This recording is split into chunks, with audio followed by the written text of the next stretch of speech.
नमस्कार सबैजनालाई। मैले आज फेरि एउटा मुक्तक लिएर आएको छु। कृपया सबैजनाले मुक्तक श्रवण गरिदिनु होला र अन्तिममा हजुरहरूलाई मुक्तक कस्तो लाग्यो प्रतिक्रिया पस्किदिनु होला। म मुक्तक वाचन गर्न गइरहेको छु। एकले अर्काको कुरा नकाट्दा पनि त हुन्छ। एकले अर्काको कुरा नकाट्दा पनि त हुन्छ। यथार्थ कुरा के हो नढाँट्दा पनि त हुन्छ।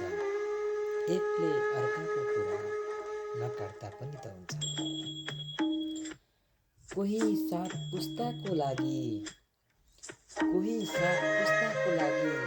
सम्पत्ति जुओ गर्छन्। कोही सात पुस्ताको लागि सम्पत्ति जुओ गर्छन्। खान नपाई मर्न लागेका गरिबीलाई बाँड्दा पनि त हुन्छ। एकले अर्काको कुरा नकाट्दा